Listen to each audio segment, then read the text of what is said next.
P.T. Rajiv is a fellow member of the ICAI and a partner of Messrs. Rajan Chakravarti and Associates, Chennai.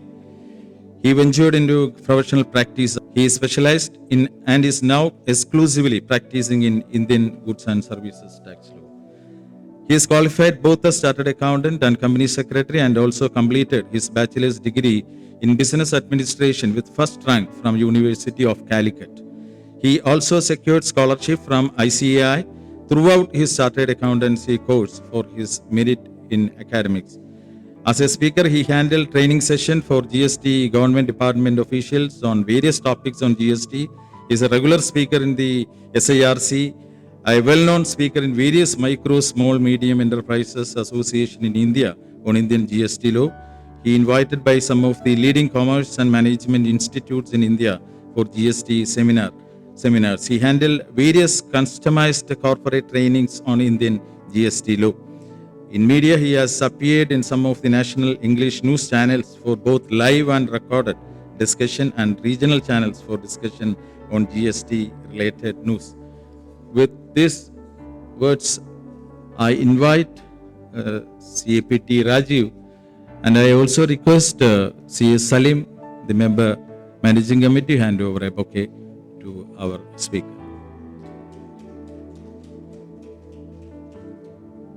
Respected Chief Guest, Ravindranath Kumar Sir, and the Chairman of Ernakulam Branch, Roy Varghese Sir, other dignitaries, Joe Sir, Jomon K. George, Babu Sir, and all other learned members of the profession. It is a great pleasure to meet you all, first of all. And as the Chairman said, it's hardly 24 hours since the budget has presented in the Lok Sabha. And now we are going to discuss in detail about the changes in goods and service tax specifically, because there is a lot of changes in goods and service tax. There are a lot of misconception that there is no major change in GST. But to my understanding, compared to the last budget, this budget has undergone a lot of changes. Some are expected, some are not expected. Some expected changes are also not taken care in the budget, which I hope that it will be handled in the next coming budgets. So before getting into it, let's make it a little more interactive, because otherwise we will be lost somewhere. So I think we will make it a little more interactive. So first, let's get into the budget. So before getting into the first, I think I have hardly 1 hour. So let's make it. To what extent I can take the session, I don't know. Probably 1 hour or 1 hour 15 minutes. Okay, fine.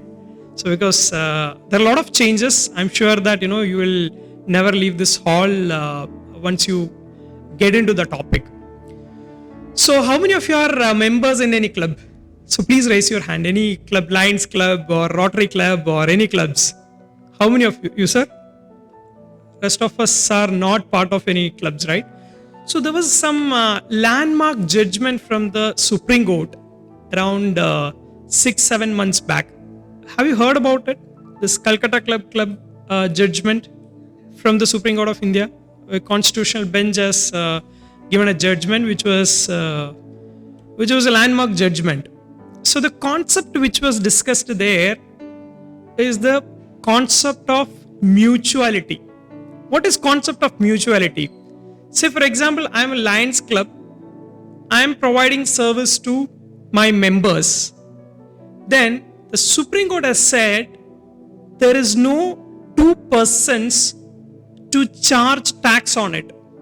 Meaning thereby, the Supreme Court has said the members and the club are one and the same. That means there will not be any levy between these two parties. This was a landmark judgment. Based on that, there were a lot of clubs. I think some Rotary Club in Mumbai applied for AR ruling for taxability, and AR ruling said it is not taxable. The services or supply between member and the club is not taxable. There was an AR ruling also on this. So government understood that this clubs and its members, the services between them are going out of the taxability. That is the reason there was an amendment in section 7.1. So the basic section, charging section itself has undergone a change now. So I gave you the background, why this has been introduced, and I will tell you the implication also. Some of the provisions which are brought into this finance bill, in my personal view, are not constitutionally valid, but I expect that at least that will give a clarity, and on a conservative basis the industry can take a decision. But still there are some Supreme Court judgments or some High Court judgments. Some of the amendments are against those judgments. So let's look into that one by one. So as I said few minutes back, the first amendment has come in section 7.1. What is this section is all about? What is this section is all about? So I think we will discuss, I think I will give you the presentation slides later. I will also share it with the SARC, Ernakulam branch. So let's discuss about this. What is the amendment which has come? They did two amendments as far as charging section is concerned. Point number 1, they have added, there is section 7.1a. Now they have added 7.1aa. They inserted that section, subclause, and they said any transaction between the members and the club, or they said unincorporated organizations, and vice versa, whether the member is providing to the association or association, the club is providing to the members, both are coming under that definition of supply. Now the first amendment has come. Now they did not stop there. That is a beauty. They did not stop there. They went on and gave an explanation stating that irrespective of any judgment, precedent judgments on this particular aspect, indirectly they are referring to the Supreme Court judgment on Calcutta Club, and they said irrespective of this judgment, the members and the club will be considered as a distinct person, and the transaction between these two parties will be considered as a supply. So they first inserted a clause 7.1aa. Second, they went on, they did not stop there, they gave an explanation also to cover up the Supreme Court judgment on concept of mutuality. Now they clearly define that both of them will be considered as distinct person. Now let's look at what will happen to those clubs who have already obtained AR ruling. Now what happens is, this amendment has come with retrospective effect. That means it will be applicable from 1st July 2017. So there will be some issues for those who have obtained their AR ruling, because AR ruling cannot override the act, so it will be taxable. So this is the first point with respect to supply. They did not stop there because there is an anomaly in the act. There is a section in the Schedule 2, Para 7. Schedule 2, Para 7. What is Schedule 2? Schedule 1, we have Schedule 1. We have Schedule 2. We have Schedule 3, right? We have 3 schedules in CGST Act. What is Schedule 1? Irrespective of consideration, any transaction between the parties will be considered as a supply irrespective of consideration. What is Schedule 3? There it clearly says that it is neither supply of goods nor supply of service, right? So what is Schedule 2? Yes. So they are saying that if the transaction can be, once the transaction comes under, because this comes from 1A, there was a problem in amendment, problem in drafting the law when the GST law got introduced, because this transactions in Schedule 2 was considered as a supply. Later they said amended it and they removed that 7(1)(d) and they incorporated 1 capital A and said that if the transaction is falling into section 7, that is what? Once it becomes supply, then for the purpose of classification you come to me. Come to where? Come to schedule 2. So now schedule 2 is only a classification schedule. Once you identify the transaction, come to schedule 2 for the to understand whether it is a supply of goods or supply of service, whether you have to apply SAC code or you have to apply HSN code. Now in that 7th paragraph was this with respect to transaction between members and clubs. Any supply of goods, say for example in a club, say for example Lions Club or Rotary Club, there was a supply of goods, say for example food or etc. from the club to its members, it was considered as supply of goods. So this is something which was there in schedule 2, paragraph 7. Now they have removed it. The reason for the removal is very simple. The reason for removal is very simple because this paragraph has indirectly incorporated into supply itself, and they don't want any kind of confusion in schedule 2. Now schedule 2 paragraph 7 has been removed. I will just show what really happened. Now you can see that the supply definition starts section 7(1)(a) says that all forms of supply of goods or services or both, and went on to say that 8 keywords made or agreed to be made for a consideration by a person in the course or furtherance of business. Now after clause A, they incorporated A, and then they are saying activities or transaction by a person other than individual to its members. Other than individuals means what? Any association, whether it is a residential welfare association or a club or whatever it may be, to its members or its constituents or vice versa. So it's not only from the club to its members but vice versa for cash, deferred payment or other valuable consideration. So this is the key amendment which has come in supply. Now you can read explanation at later point of time. Explanation is clearly, you can see that you can read here, law for the time being in force, any judgment, decree or order of any court. So the intention is very, very clear that they wanted to address this particular judgment. They are clearly expressing, the legislation or the legislators are clearly expressing their intention that we will not consider Calcutta Club judgment of Supreme Court.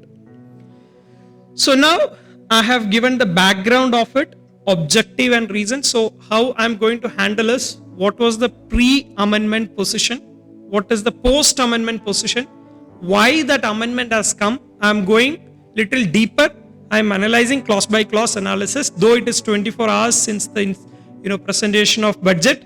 I've already prepared clause by clause analysis. So whatever, to the extent whatever we can cover, we will cover with the quality. I don't want to expedite it and then lose the quality. I will concentrate on quality and then ensure that whatever I am presenting, you are taking it 100%. So as I said, this schedule, paragraph 7 of schedule 2 has been removed. Now this is no more there in the schedule 2. Now before getting into this, I just wanted to understand, once the amendments have been incorporated in finance bill, when will it be applicable? Will it be applicable today? Because most of the taxation provisions, it will be applicable from 1st April 2021, right? Because the budget is presented in February and it is applicable from 1st April 2021. Now let me ask you, as far as the GST amendments are concerned, when will it be applicable?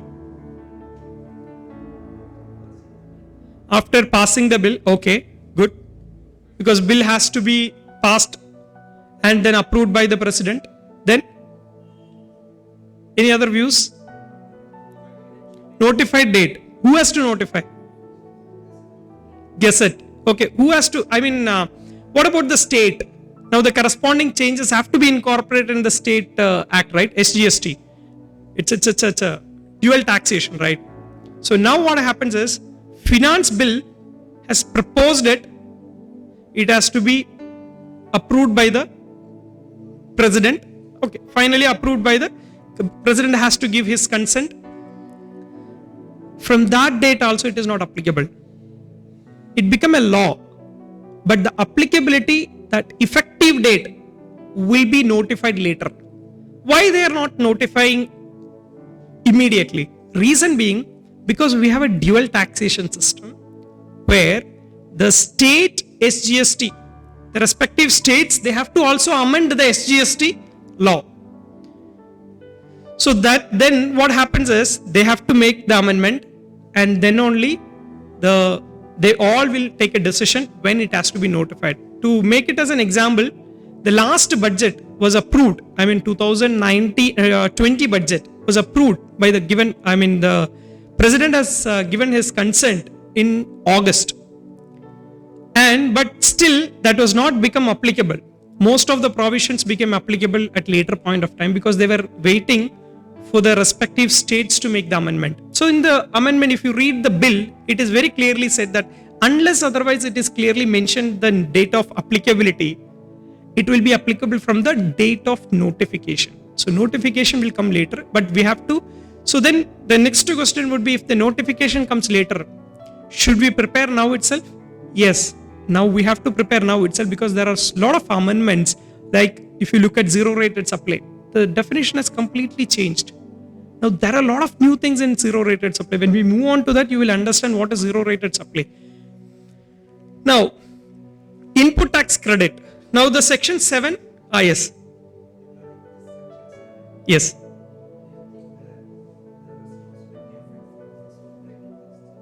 Yes. Yes, there is a concept of principle of estoppel and all. But what happens is, now most of the, if you look at practically, it's a very good question. Sir is asking whether it is applicable retrospective. Don't you think that it is unconstitutional? But let me make it, let me give a technical answer to it. In India, as per the constitution, only criminal laws cannot make it as retrospective. But civil laws, especially taxation laws, can be a retrospective. So to answer that, yes, it can be done. But yes, world is watching the country, and where there is a retrospective amendment, they are also looking into it. But as far as this particular provision is concerned, most of the clubs, they were charging GST based on this Calcutta club, which happened 6-7 months back. Based on that only, everybody started taking an aggressive view that it is not applicable. So those clubs will have an impact. Okay. Did I answer your question, sir? Yes. So let's move on to input tax credit. So what is the amendment in input tax credit? If you look at input tax credit, section 16.1 talks about the eligibility. Section 16.1 talks about the eligibility, right? What is section 16.2 talks about? Anybody has any idea what is section 16.2, subsection 2? It talks about, sorry? Not ineligible. Yeah, you can call it that way also. Conditions to avail input tax credit, right? What are all the conditions to avail input tax credit? First condition is, you should have received the goods or services. Yes, that comes to eligibility itself. Doesn't matter. Yes, go ahead, sir. Tax invoice or debit note. Yes, you were saying something. Output should be taxable. Okay, fine. Sir is going little extra mile. Yeah. Back. Goods received or goods or services it has to be received. Yes, true. Must be there. Yes, tax invoice or debit note should be there. On the other side, a lot of quiet people sitting there. Yes. Sorry? Supplier has paid tax. Yes, very good point. Supplier has paid tax. The same also comes under 16.1. Now, 180 days. Yes. There are a lot of, all these points are valid. What they have done is, all of you know that there is something called 2A, right? 2A, because the other party has to file GSTR 1, it will be reflected in 2A. See, basically, I have to give a background of this amendment. Then only you will be able to appreciate what we are going to talk about. See, there was a company called Arise India Private Limited, which was there in Delhi. And this company, at that time, it was the VAT was applicable. Delhi VAT was applicable to them. And under the Delhi VAT, there was a provision which is almost similar to the GST provision, almost similar to section 16. It says the party, the recipient will be able to take the credit. You will be able to take the credit only when the other party, that means the supplier, has made the payment to the government. This was the same situation. Basically, you have to pay the tax. The supplier has to pay the VAT, then only the other party will be able to take the credit. This is Arise India Private Limited case, which was there in Delhi High Court. Delhi High Court struck the provision in the VAT law, saying that it is unconstitutional. Reason being, this was challenged under Article 14 of the Constitution, where the company has argued that you cannot consider a genuine purchaser and a defaulting purchaser in the same eyes of the law. So there is an inequality in this provision. So this was challenged under Article 14 of the Constitution of India. And in my personal view, the Delhi High Court has rightly struck down the provisions. Because see, for example, government is asking us to make the payment to the supplier. We are doing it. It is only the other party who is defaulting it. And they did not stop there. They even went to the case has gone to the Supreme Court also. Supreme Court dismissed the SLP filed by the company, by the department, stating that no, we don't want to comment on it. But basically, once it is dismissed by Supreme Court, it is not an order or decree, but at the same time, that gives a kind of intention. They don't want to get into that particular point. So the same thing will be applicable under GST also. This is which we have been talking about from the introduction of GST. Same point. Now the amendment is very simple. They said once you make the supply, you have to file the GSTR 1 and it has to be reflected in 2A. Basically now what we are all taking the credit based on Rule 36.4, there are some restriction also, it has to be reflected, right? That they have brought it into section itself. See, basically this provision was there under Rule 36 sub Rule 4, where they introduced 20% and 10% and 5%. They said, it has to be reflected in 2 years, then only you will be able to take the credit. Now they said no, not about the limit, but they said it has to reflect in 2A in order to take the credit. When I said it has to be reflected in 2A, the Act doesn't say that. The Act says that you have to file return under section 37. 37 return is what? GSTR 1.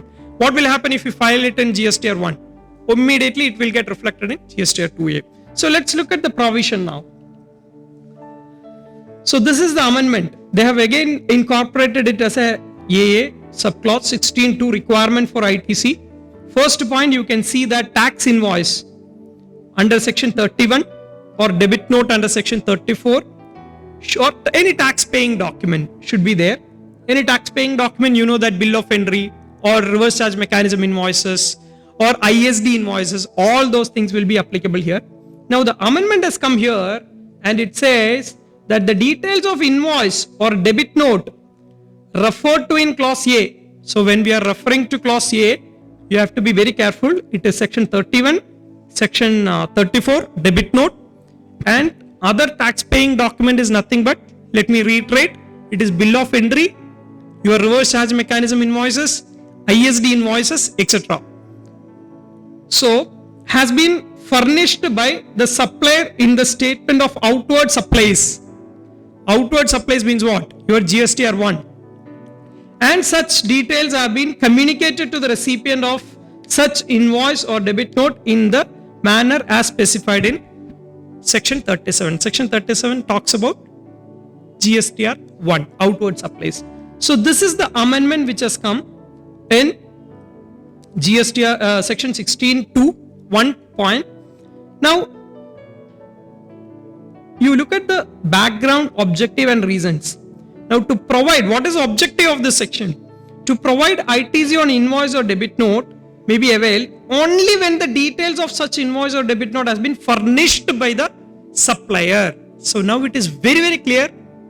GSTR 1 is mandatory. So to make it very simple, now Rule 36 sub Rule 4 is getting a backup from section 16 to sub clause AA to make it in a simple line. Now if you ask me whether it is constitutionally valid, yes, it can be challenged in the court of law. Now let's move on to the most discussed topic in GST. Yes. Yeah.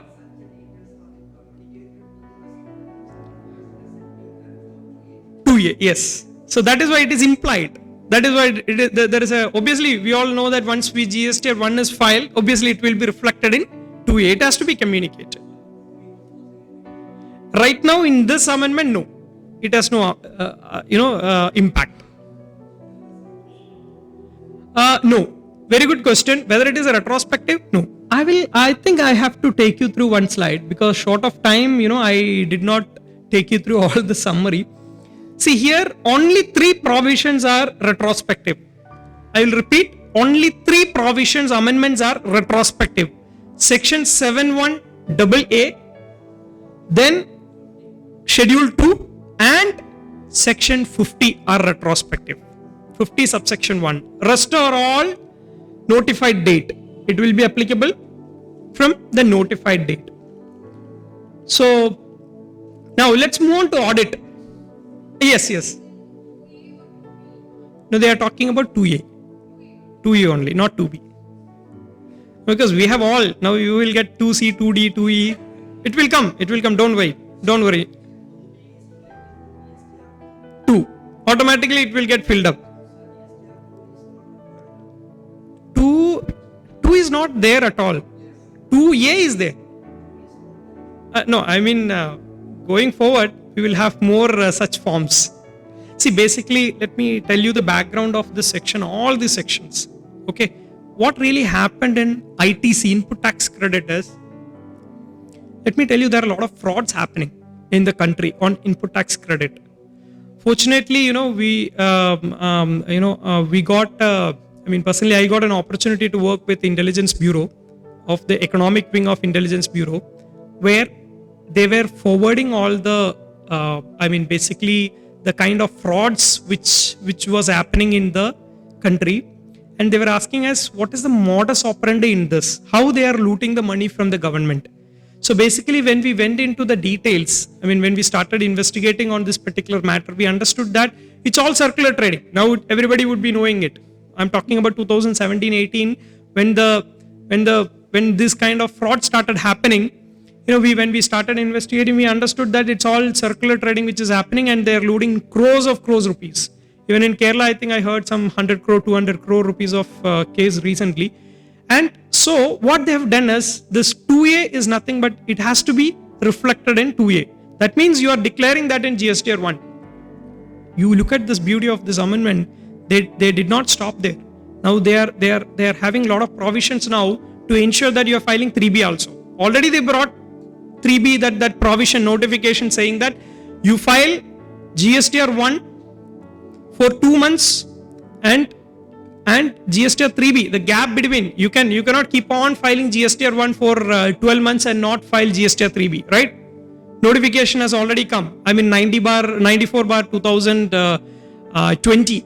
So where they said, no, you cannot keep on filing this. We will restrict it, and you can avail it only once you file. We will go ahead and then cancel your registration. To that extent, they have gone.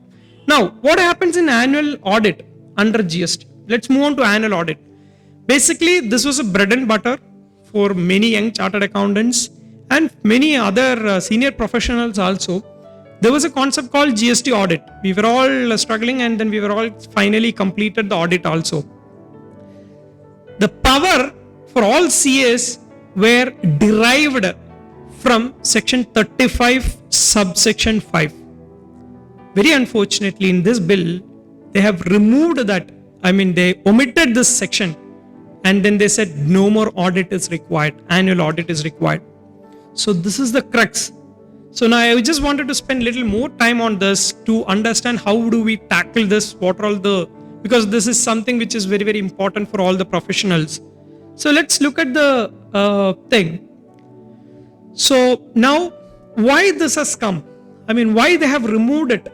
So one of the reasons, I think Jomun sir has rightly said, I think there are a lot of representation from the industry that the GST audit cost is going up. Probably yes, that may be one reason, but there are a lot of other reasons also, which in my view, personal view, I don't know, there is no documentary evidence. You would be knowing that most of the professionals, the GST collection is going up drastically, to a great extent. But at the same time, you have to also appreciate the hands behind such collection. That's none other than the professionals called chartered accountants. Do you think that, in my personal view, if professionals like chartered accountants are not supporting the client, I honestly believe that the collection will not touch this high time amount. Reason being, even in my personal experience itself, we have recommended to clients, we proposed additions. Basically, we said, there is 180 days provision, section 16 to proviso 2 will be applicable, so you have to reverse the credit. Proviso 1, you have to reverse the credit, etc. We have clearly told, and the client has reversed it.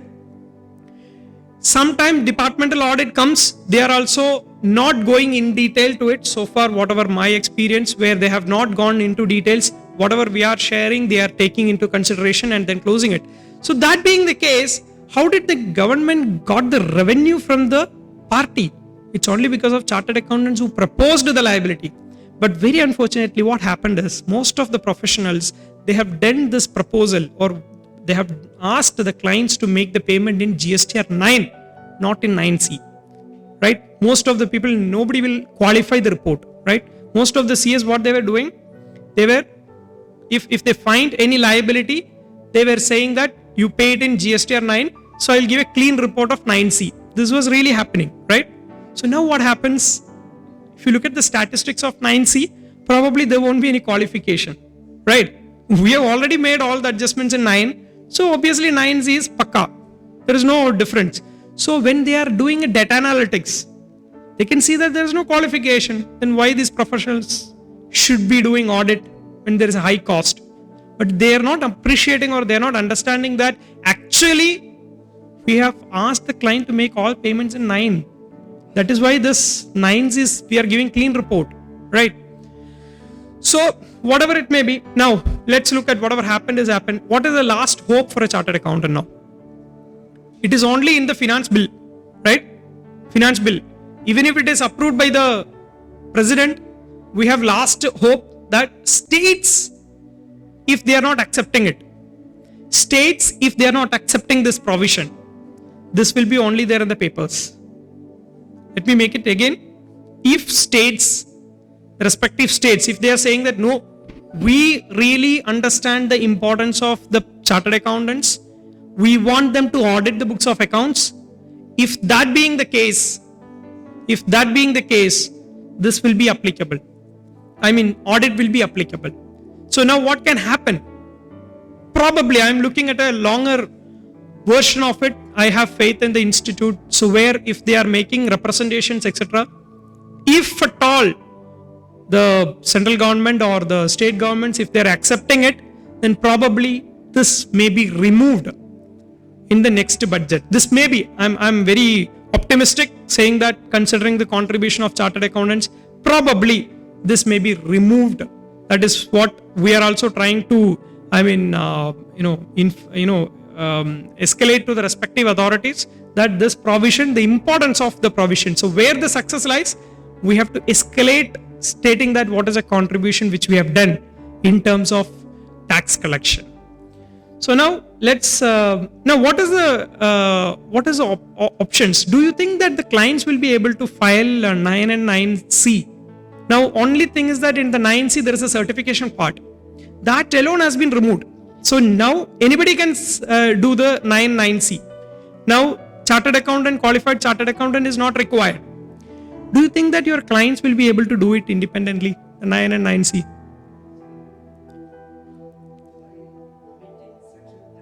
Yes.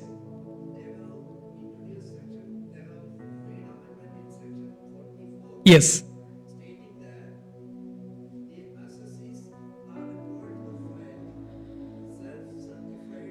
Yes. Yes.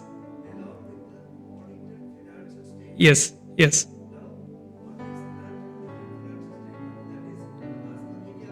Yes. Yes. Yes. Yes. Yes. Yes.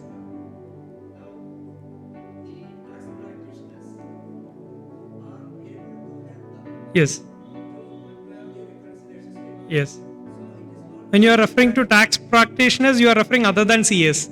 Yes. Okay. Okay. Okay. Okay. Okay. Yes. Yes. Yes. Yes.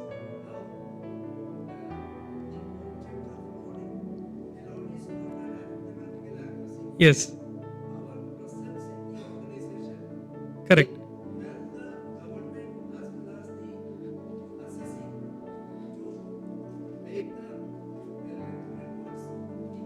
Yes. Yes. Correct.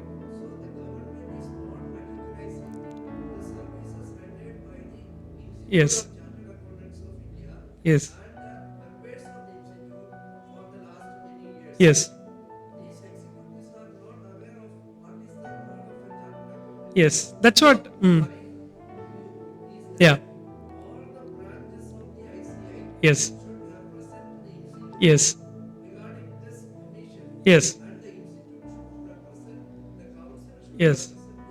Yes. Yes. Yes. Yes. No, I completely agree with you, sir. Sir is saying that we have to make the. No, you can give a big round of applause to him because it is something which is applicable to all of us. So anyway, I expect that the institute will take the appropriate action. Now let me look at from another perspective. Okay, yes, there is a reconciliation, etc. Okay, as I said, probably they may not require CAs now. They may take the help of semi-qualified people or some tax practitioners, etc. Okay, doesn't matter. What are all the other ways which I personally feel that okay, there is a representation from the institute. I will look at from another perspective. See, if being a chartered accountant, if you don't do the audit, what will happen? In my case, we have done audit for many clients and we found out all the mistake and told to the client, and then client has paid the interest and closed it. Now you look at this perspective now. If you don't do the audit for example 2021-22, you are not doing the audit, what will happen? Mistake will remain the same. They will do only reconciliation. Chartered accountants are not doing reconciliation, they are doing audit. They are proposing the liability. So if they are doing only reconciliation, there will be departmental inquiries, the departmental audits, where they will issue shock cause notice left to right to center. Believe it or not, they will do it. Already they started doing, everything is online. So who will handle all this litigation? Ultimately it will come to us only, right? Litigation. So see, only for 1 or 2 shock cause notices they can reply. If it is not technical, it is not matching, that is not matching. Again, reconciliation they can handle. But when it comes to these provisions, 180 days or any other shock cause notice which they are issuing, if they are asking the companies to reconcile, or if their companies asking to represent, then it would be difficult. Again, it will come to us. So don't worry. I will look at from another perspective. GST audit. In many cases, we are handling now some Andhra Pradesh GST audit we are handling for a construction company, where you won't believe the impact is huge. where it was the tax liability itself. There was some project called the Polavaram project, which is for almost 20,000 crore project for the Andhra government, where one of our clients was part of it. And the issues which we found and then escalated to the management, and then they paid the tax and interest was almost 10 crores, which we identified and then informed the management, and they paid it off.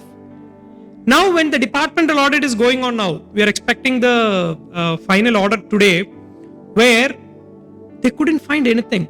Let me be very, very honest with you. They couldn't find anything.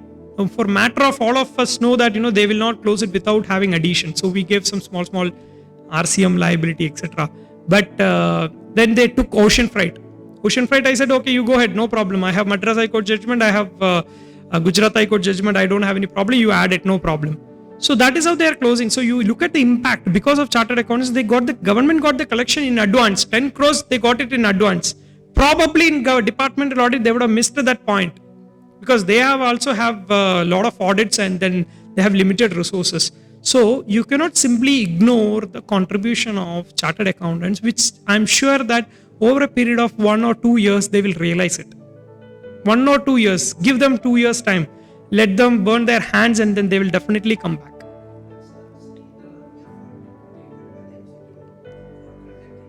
Yes.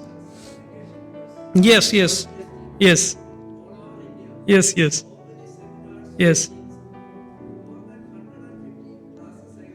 Yes. Yes. Yes. Yes. Yes. Yes. No, we are doing a lot of work. Let's give them some time. I'm expecting that, first of all, let's all be very optimistic and think that, this provision will not go. But at the same time, we have to also look at the alternatives. What is alternative? You handle the litigations. Because let me tell you that litigations can be handled only by chartered accountants. No, what I'm saying is, we know the business. We are experts in income tax litigation handling, right? Almost everything. What is the difference between the GST and income tax? The only difference is knowledge. Chartered accountants are well, prepared to handle any kind of litigation, in my view. So you have to look at the alternative opportunities which is available in terms of GST practice. Now, yes. Yeah, now this provision has come. Sir is asking the right question. Sir, your good name, sir? Joni. Okay. So Joni sir is asking some good question and reminding me that, if I miss some points, he is escalating. So thank you, sir. So first point is, when will it be applicable? Is it applicable for 2019-20? Is it applicable? Already 28th of February is the last date, right? Is it applicable for that? No, it is not applicable for that. First of all, it has not come to as the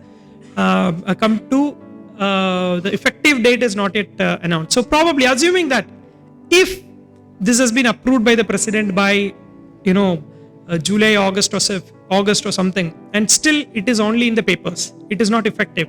So assuming that it is effective in 21-22 financial year, whether 21 will be applicable, in my view, yes, audit will be applicable for 21.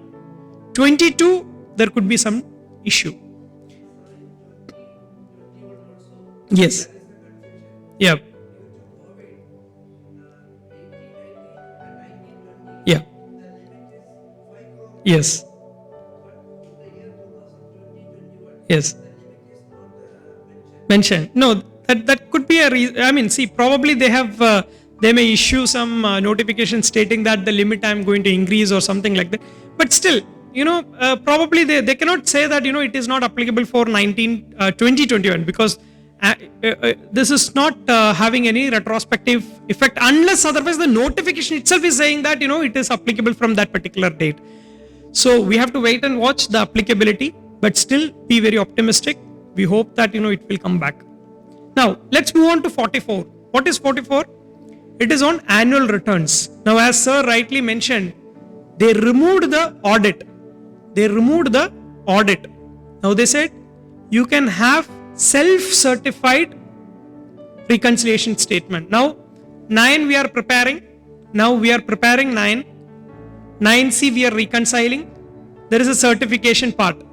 it need not be signed by a CA, it can be signed by the company authorized person. Now, they went on and then amended saying that there should be an audited financial statement, annual audited financial statement, that they are referring to not to the GST audit, they are referring to the audit under any other law. That is already there. Last year also it was there. I mean, before this amendment was also, this point was there. We used to attach the audited financial statement. So now there is a crux in this. You have to also look at this. The limit for audit. What is the limit for GST audit now? Sorry? Yes. Yes. 5 crore. Yes. Yes. Maybe. In the absence of any notification, yes, it will go back to 2 crore. Now you take a scenario where the client, assuming that now we are talking about the limit, assuming that the turnover limit is 2 crore, and as per the Income Tax Act, up to 10 crore, no audit is required, right? If you are following the digital transactions, right? Whatever the provision, digital transaction, I will put it in simple words. So assuming that your turnover is 7.5 crore, and you are coming under GST audit. Now, what is the annual audited financial statement which you will submit? You have not applicable. I mean, if it is a company, yes, applicable. Assuming that other than corporate. Now, what will happen? Tax audit is not applicable. GST audit is not, company audit is not applicable. Then what are you referring to this? Audited financial statement, what are you referring to it? Are you referring to the tax audit? If that being the case, it may not be applicable. So this is some issue which is there, which I expect that the government will come forward and then clarify how we have to proceed with it. Now, let's look at the proviso which has been inserted, where they said that the commissioner can exempt the registered class of registered persons from filing annual returns under section 44. Now, this is not applicable to government departmental audits, etc., where C&AG is being the auditor for that company. So 44 is not applicable to them. Now let's move on to the interest rate. Now, all of you are very clear about what we are discussing. Now we have discussed about supply, section 7(1) AA, and we discussed about schedule 2, paragraph 7. We discussed about input tax credit. We have discussed about our key point, audit. Now we have discussed about the annual return, section 44. Now we are moving on to section 50, subsection 1. Interest is applicable on gross or net? 50 subsection 1, interest is applicable on gross liability or net liability? Sorry? Gross. Okay. Somebody was saying something. Yes, sir. It's only net. Your good name, sir? Benny. Okay. It's only on net. Okay. Anybody from this side? Any views? Is it on gross or net? Interest liability. Say, for example, I will give you an example. My liability is 10 crore. I have 8 crore of input tax credit. I should pay interest, assuming that I am filing the return after 10 days. The interest for 10 days has to be calculated on 2 crore or on 10 crore? 10 crore. Okay. Existing section, it is 10 crore. Yes. Okay. Any other views?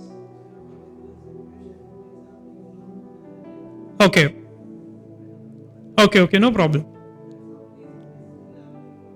Okay. See, basically what happened is, this was a debatable issue. The industry said that 8 crore is lying with you, government. Why should I pay interest? Government said, it has not come to me into my consolidated fund. It is still lying there, which I am not able to use it. Again, we said, it is not my problem, you transfer it. There is no provision to transfer that credit to their consolidated fund. So finally government said, okay, it can be on net. When? In the GST Council. They said before that there was a Telangana High Court judgment where Telangana High Court said it should be on gross. very unfortunately, this has started in February 2018. February 2018, Principal Commissioner of GST of Telangana has issued a order stating that the interest shall be charged under 50, section 50, subsection 1 on gross, not on net. This was the starting point. I'm talking about way back in 2018 when everybody started realizing it. That was the first official communication which has come out. Then Telangana High Court said, yes, it should be on gross. So court also agreed to that particular provision. But then GST Council said, no, we will make a amendment to it with retrospective effect from 1st July 2017. And then they made that provision in the GST Act saying that, yes, it should be on net. And again, they made a mistake. They said it will be applicable from the date of notification. And in September 2020, they notified it. When they notified, they did not say that it is having a retrospective effect. It is only having a prospective effect. But again, they issued some circular, etc., clarifying, saying that no, it is only retrospective. But department officials are not accepting. First of all, I am facing some issue saying that if some circular which I am showing to the state department official, they are saying that it is not binding on me. It is central government which is issued this circular. It is not binding on me.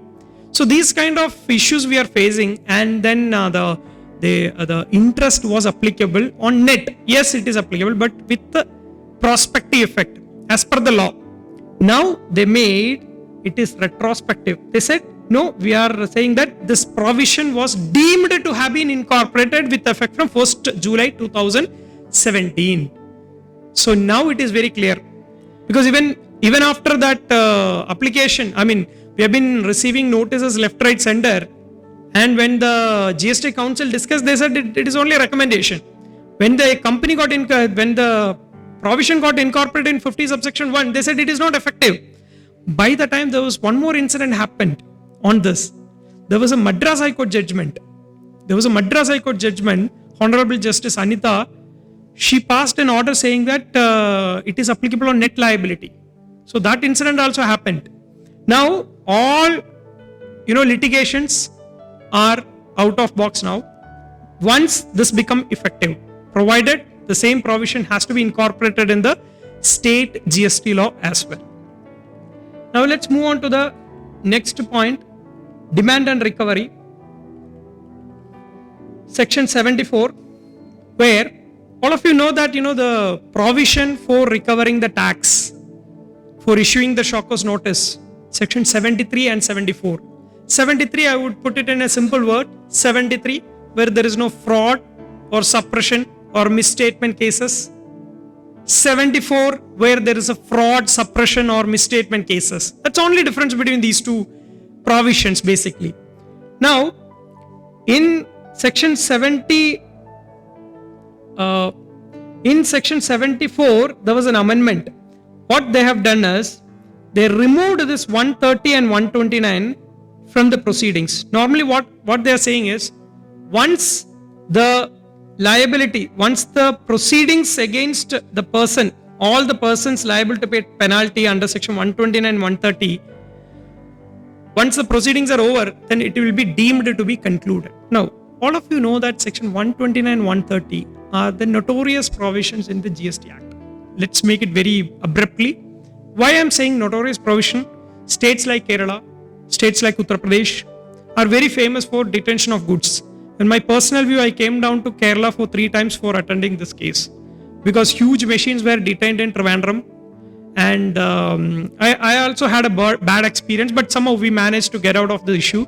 So the goods were traveling from Noida to one big machine for a project in Trivandrum Info Park, not Info Park, which was Techno Park. Yeah, Techno Park.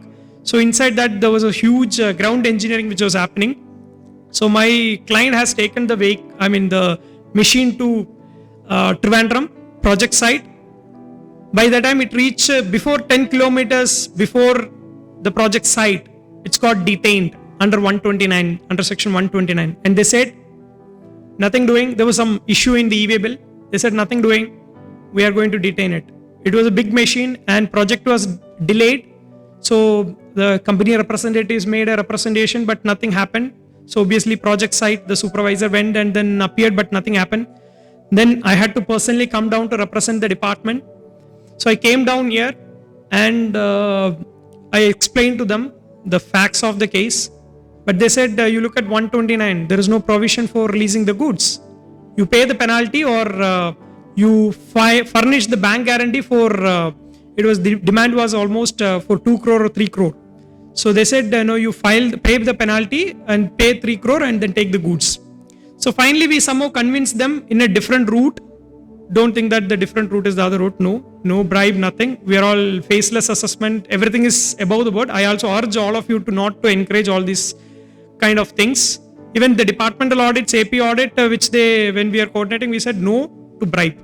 First you do whatever additions you want, we will manage it. No problem. But nothing, no to bribe.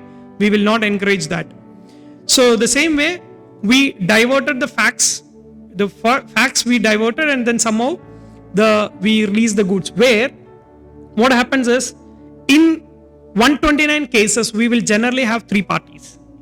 Party number 1, the transporter. Party number 2, supplier. That is basically you mean consignor and consignee. So there will be 3 parties. Some cases 4 parties. In Trivandrum case, I had 4 parties. Actually, the Chennai party, who is actually a machinery rental operator, who purchased a new machine from Noida from third party, Saini, and it was hired by my client in Chennai and it was transported to another state, a distinct person in Kerala, Trivandrum.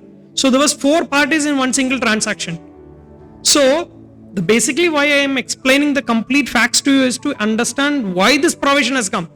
Basically, if there is any proceeding against one particular person has been concluded, that means all proceedings under 129 and 130 are being concluded. Now they have said no.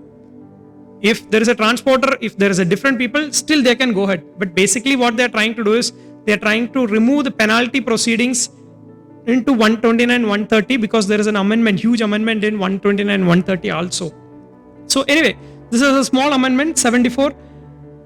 And now let's move on to section 75.12. This is something which is very, very important for all of you. Again, now section 75 talks about recovery of tax. Recovery of tax. You know that, there are a lot of dealers who will be filing GSTR 1 regularly, but not filing GSTR 3B. Have you heard about it? You have seen it many times. Many clients doing this, right? They will promptly file GSTR 1, but not promptly file GSTR 3B. Now what they have done, the amendment here is basically, if you are filing the return under section 37, that is GSTR 1, say for example for 1 crore, and you are paying tax or you are filing return under section 39, 3B, you are paying it only to the tune of 80 lakhs. So there is a difference of 20 lakhs. They are saying that I can start recovery proceedings even if this being the case. So this is very, very important. You have to inform your clients also. There are 2 blockage to it. I mean, there are 2 ways they are curtailing it. One is they will cancel your registration. Already there is a notification. If you don't file it for 2 tax periods, I mean the GSTR 3B for you are filing GSTR 1 and then but not 3B, then they will cancel your registration. Second is here, not only cancellation, they can even recover the tax under 79. This is another amendment. Now, let's look at this very, very dangerous amendment. Let's make it very, very clear, all of you. This is going to be a dangerous provision, especially in the context of 35(5). I look at that way. The moment they took it, took section 35(5) away, I am considering this as the most dangerous amendment in Finance Budget 2021. You know what? They made a lot of, once you get into it, you will understand the intricacies. What is this 83 is all about? Provisional attachment. provisional attachment. What is provisional attachment? They can attach your bank account. They can attach your bank account to meet the target. They can attach, because now audit is going away. So what happens? I expect there will be a reduction in revenue. Even if that is not also there, government can use, the department officials can use provisional attachment left, right, center. 2 months back, one of my clients got into this problem. They provisionally attached and took away around 3 crore rupees from their bank account suddenly. It was a construction company, and then they had some branch in Uttar Pradesh, and then there was some litigation going on, but they took away around 3 crores. That too on 29th January or something. Sorry, not January, December or something, where it was a salary day. 3 crores suddenly they took away. So all these surprises will be there, because you are giving bank account to the department. All your bank account you are giving to the department. So there was a provisional attachment without giving any notice. Now you may be asking, why are you exaggerating it to a great extent? Now you will see that previously they can issue provisional attachment. They can use this provision only during the pendency of any proceeding. The proceeding should have been started. There should be a pending. If it is pending before, then they can. But look at this insertion. Very cleverly they said, after initiation of proceeding, even I issue a single letter to you. I issue a show cause notice 74 or 73. I just issued it. Whether it is reached to you, not reached to you, I don't mind. The moment I sign that 73 or 74, next day I can attach your bank account. Next day I can attach your bank account. You need not reply. You need not give me your reply or anything like that. The moment I initiate the proceeding, done. When will you initiate the proceeding? The moment you sign, the moment you generate UDIN for the department communication, there will be a UDIN, right? That is a valid thing, because that has to be there. So the moment they generate that UDIN, that is the time of initiation of proceeding, they can attach your bank account. I generate UDIN today, I can attach your bank account today. So to that extent, they have come to this. Level. You have to be very, very careful. I'm sure that you will have a lot of work on provisional attachment. Be thorough with the section 83 subsection 1. Now, pre-deposit appeal. See, all of us know that the appeal. If you have to go for appeal, how many minutes I have, sir? Because I have to cover zero rated supply, which is very, very important. Roy sir? No problem. All of you, I want your concurrence. Lot of changes are there. Very, very important changes are there. So if you are okay with it, I can continue with it. I will skip 1 or 2, 3, which are not very, very important. But zero rated, I cannot skip it, because maybe 15 minutes or something. 15 is fine. Yeah. That is fine. Then Yes. I will not skip anything. I will tell you what I am skipping. I will probably skip 151, 152 and 168. These 3 sections I will skip it. I will quickly touch upon it. But I will never compromise on the other topics, which are very, very important. Now, pre-deposit. Say for example, if I have to go for appeal under section 107, I have summarized here. See, pre-deposit is how much? In case of admitted amount, this 107 is nothing but, section 107 is nothing but your first appeal with the commissioner. First appeal, where if you have to go for appeal, then admitted amount, say for example, my liability is 1 crore. Out of that 50 lakhs I have agreed, 50 lakhs I have disputed. If you have to go for appeal, admitted amount you have to pay 100%. And disputed amount you have to pay only 10% of the tax amount. Maximum amount is 25 crores. Now, this is the amendment.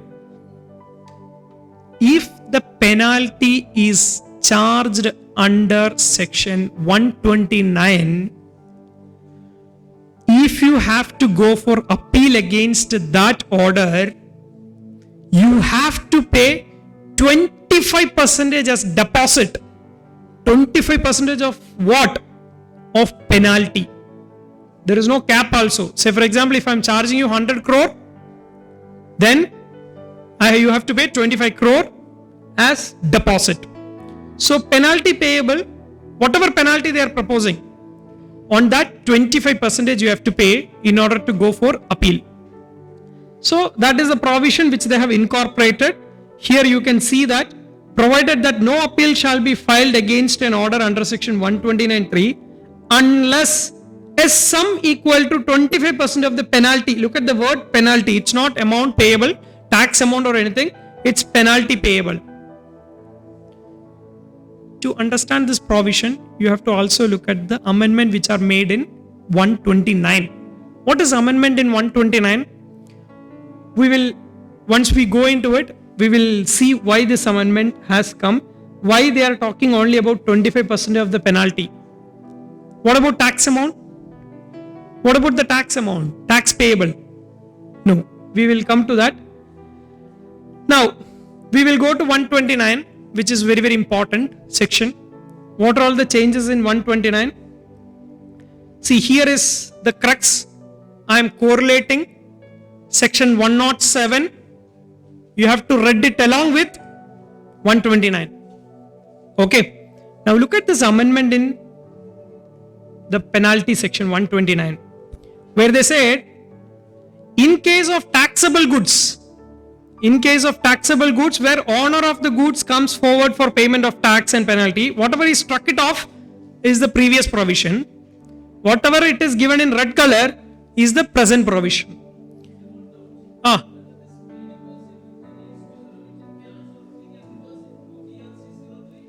It can be paid through DRC 03 also, sir, no problem. Even we have played it and then it is accepting. Generally, what they say is, it has to be paid by cash, but it is getting accepted as of now. So, in case of taxable goods, owner of the goods comes forward for payment of tax and penalty, then in case of taxable goods, on payment of penalty equal to 200% of tax payable on such goods. Previously, what was the situation? They said on payment of applicable tax and penalty equal to 100%. See, in my view, it is only rewriting of the law. See, on payment of applicable tax, say for example, tax is 100 rupees. What is penalty? Penalty equal to 100 rupees. So how much it comes to? 200%. That they have made it as 200% now. They removed the word tax and then they brought penalty, 100% penalty, because if you look at this chapter, it is applicable for penalties and offenses and penalties and prosecution. So here also there is no change. Here in, if it is an exempted goods, on payment of an amount equal to 2% of the value of goods or 25%, whichever is lower. Now, penalty in case of, if the owner not comes forward, the penalty in case of taxable goods on payment of penalty equal to 50% of value or 200% of tax payable on such goods, whichever is higher. And in case of exempted goods, there is no major change. Now, this has been removed. I mean, section 129 2, where this clause has been removed. They said the proviso to subsection 67 shall be mutandis apply for detention and seizure of goods. Now they have removed this basically. So what does it mean? It means that what they are trying to do is they are trying to bring all penalty proceedings into 129 without touching 74 and 73. 74 and 73, do you think that 129 they cannot touch 73 and 74? Yes, they can issue 73 and 74. Generally they don't issue 73, 74 generally, where they can issue it under 74. That will be issued by jurisdictional proper officer. Your proper officer will commence another proceedings by issuing a shock cause notice. By the time intelligence officers gives this information about the evasion of tax, based on that information, section 74 notice, shock cause notice can be issued, and then that proceeding is different. This proceeding is different. Now both will be there. Now, there is some change in the time limit for issuing the notice and order. That is nothing very great, so you can just go through it. I will move on to I'll move on to section 129.6, first proviso, which is very, very important. So there was a problem which we are all facing. See, what happens is, if I transport goods from Chennai to Kerala, and goods worth, say for example, 10 crores and tax is 1.8 crores, if the intelligence officers detain my vehicle and goods, both will be there till they release it, right? All of you are aware of it. See, you know that, this transporter, now the government has said, you can release the conveyance. You release your lorry, basically whatever the transport vehicle which you are talking about, you release it. How? Not the goods. Goods, separate provision. But now you can release the conveyance on payment of transporter by the transporter, penalty under 129.3 or 1 lakh, whichever is lower. So assuming that the penalty is 30,000 or under 129.3 or 1 lakh, whichever is lower, 30,000 is lower, they can release the goods by paying releasing the vehicle by paying this 30,000. Assuming that the liability, in my case, it was around 3 crore, they need not pay 3 crore, they can pay 1 lakh and release the vehicle. So that provision has been given. This will ease the transportation industry. And anyway, the other provision was there, already it was there, hazardous goods or perishable goods and all. It is within 15 days they will dispose it. I mean, after 15 days, they will wait only for 15 days. After that, they will dispose it. But if they think that, the goods will be perishable or it will be perished within 15 days, they can at any point of time, they can sell the goods and then encash, recover the money. Now let's look at the section 130. Section 130. This is very, very important. When they drafted the law, they made a big blunder.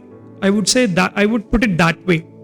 See, what is this difference between, first you have to understand what is the difference between 129 and 130. Section 129 talks about detention. See, for example, when the vehicle is moving from Chennai to Kerala, say Kochi, if they are detaining the goods in, say for example, in the Palakkad border, then first section which they will be applying is 129. First they are detaining, then after 14-15 days, automatically it will be confiscated. What is the difference of seizure and confiscation? Seizure under 129, first they can detain, after that they seize the goods or vehicle. Seizure it's only possession you will have about the goods, and then the conveyance, you will have only possession. Detention, no possession. See, basically, detention, you will just detain. That movement you are obstructing. Then comes seizure, where you will take the possession of the goods and vehicle. Then comes confiscation, where the ownership will be transferred to the government. Detention and seizure were handled in section 129. And confiscation, where the ownership transfers to the department, dealt under 130. Now, what is the problem here? What is a blunder which they made? Already there are some judgment also. So the judgment based on which they come up is this judgment. You can hear that Synergy Fertichem Private Limited, State of Gujarat. What is the basic issue? I told you that they can detain, they can impose penalty under 129. But at the same time, the question before the court was, can 129 and 130, both the proceedings, can it be initiated together? Second point, both are independent, or after 129 proceedings, once it is initiated, can you initiate 130? Previously, what happens is, you can initiate under 129 penalty, you can charge 130 also. It is not mandatory that you can come to 130 after finishing 129. Basically, there is no order and all. You can, if I like, I can start 130. If I start, I can start 129. If I like, I can start both together also. How can you punish one particular person for the same crime or same offense? I don't call it as crime. For same offense, how can you punish it twice? We call it as in law, it is called double jeopardy. Right? So for the same crime, you are for same offense, you are punished twice. What was the problem here? If you look at 130, it was started notwithstanding anything under in this act. That means you forgot about all the previous provisions, etc. I will still initiate the proceeding.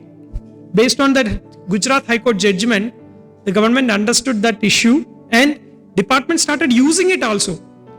Now they said they removed the word notwithstanding anything under. Now they said where. That means this 130 is now dependent on 129. Previously, 129 and 130 both were independent sections. Now 130 is depending on 129. So that double jeopardy has been removed. That anomaly has been removed. That is what happened in this. Now there is a small change in the penalty amount, etc.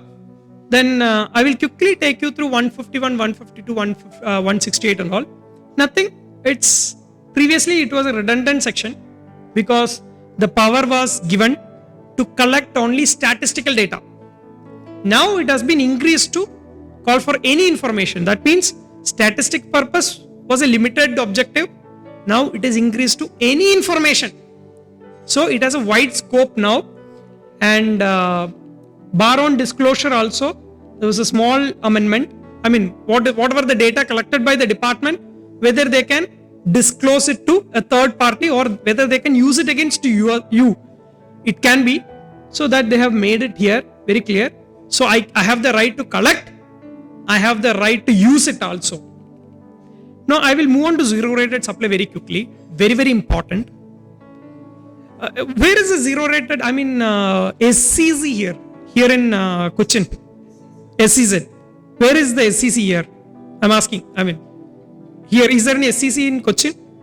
Kakinad is a Kakinad Info Park, right? Oh, okay. Kakinad Info Park is a SCZ, right? So now we are in Divans Road, right? Divans Road. Assuming that the ICA is supplying some service to a company located in SCZ.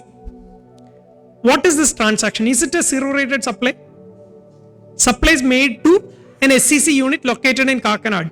ICA has been invited and told that ICA, our employees requires training. Why don't you conduct? You charge 1 lakh rupees. ICA said fine. When now ICA has to raise an invoice on them. When they are invoice raising, ICA charged GST, but they said they are in SCC, don't charge me.